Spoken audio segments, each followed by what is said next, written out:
Kamusta at welcome back muli sa channel mga kaibigan. Sa araw na to pag-uusapan natin yung chapter 237 ng Sakamoto Days, at magbibigay din tayo ng ilang theories at predictions para sa susunod na chapter 238 at future chapters.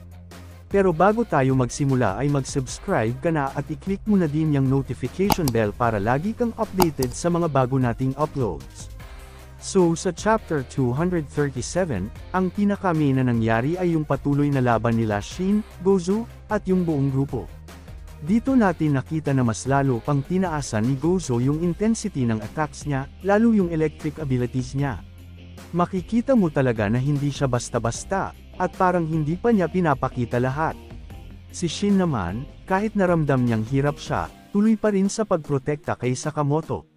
Tinanong pa siya kung bakit niya ginagawa yun, at yung sagot niya, simple pero may bigat, takot ang order sa panahon na fully recovered na si Sakamoto.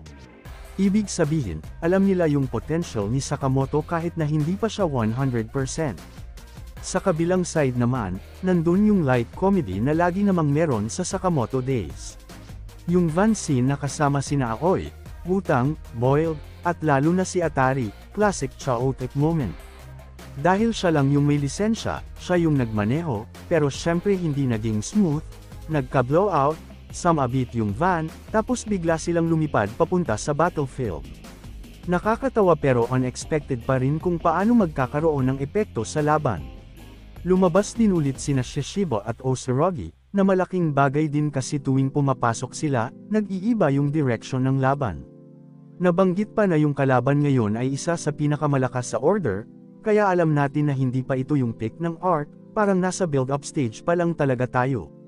Kung analysis naman ang pag-uusapan, mapapansin natin na sa chapter na to, pinagsasabay pa rin ng manga yung action, comedy, at character moments nang hindi sila nag-o-overlap sa isa't isa. Walang sapilitan na eksena, lahat natural na nangyayari base sa personalities ng characters.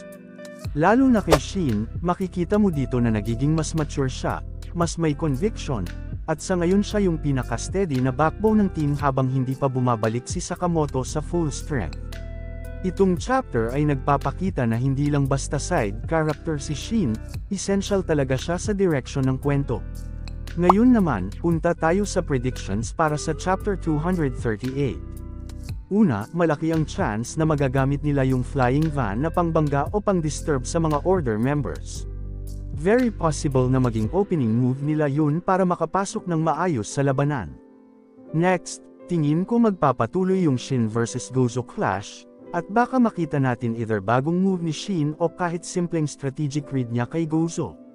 Hindi siguro agad matatapos yung laban pero may small shift na mangyayari. Posibleng magpakita rin yung strongest order member na binabanggit sa chapter.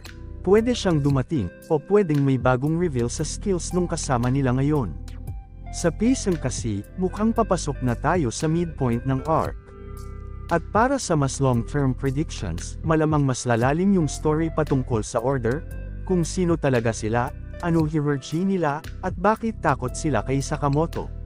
May possibility din na after nitong arc, mas bubuksan pa yung past ni Sakamoto, especially yung mga taong naka-encounter niya noon at bakit ganito kalawak yung fear sa pangalan niya. So ayun, yun ang discussion natin tungkol sa chapter 237 at mga possible na mangyayari sa chapter 238 at susunod pang chapters.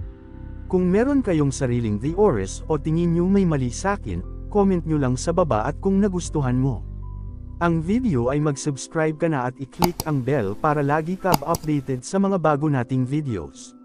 Salamat sa panunood, at kita-kits ulit sa next video.